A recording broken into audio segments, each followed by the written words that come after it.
اچھا، آج کل اگر ہم اپنے معاشرے پہ نظر ڈالیں تو ایک انتہا تو یہ کہ بچیوں کے والدین بالخصوص ان کے رشتوں کو لے کے بہت ہی پریشان ہیں، اور دوسری انتہا یہ ہے کہ ہمارے ملک میں طلاق کی شرح بڑھتی جا رہی ہے۔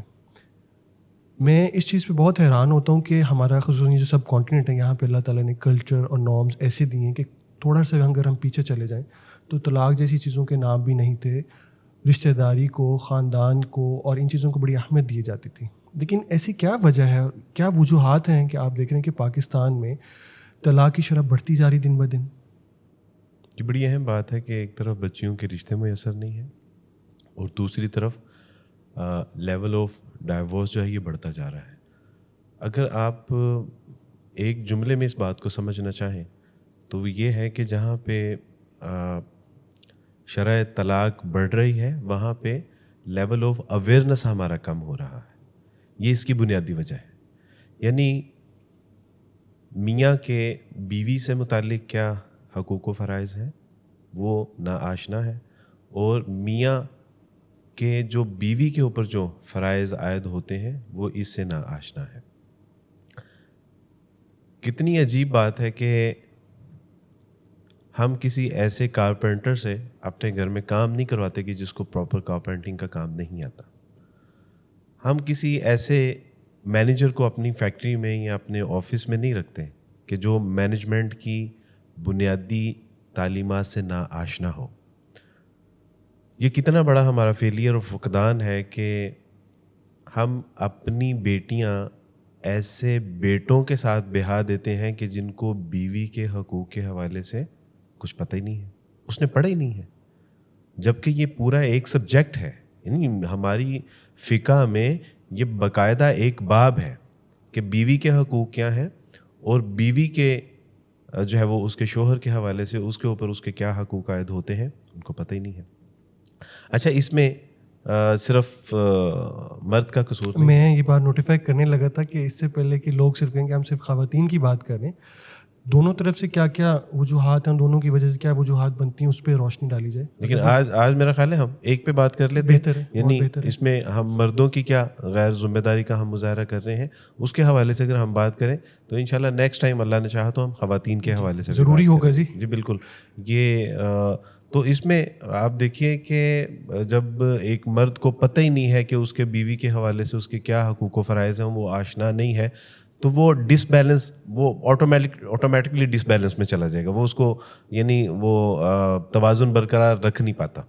اسلام جہاں پہ ایک کمپلیٹ کورٹ آف لا ہے، وہ زندگی کے ہر شعبے میں آپ کو ایک یعنی منظم طریقے سے آپ کو کمپلیٹ کورٹ آف لا فراہم کرتا ہے، ایک زندگی گزارنے کا ہر شعبے میں آپ کو جو ہے وہ ایک ضابطہ فراہم کرتا ہے، تو ہاؤ از دس پاسبل کہ وہ میاں اور بیوی کے حوالے سے آپ کو رہنمائی نہ کرتا ہوں۔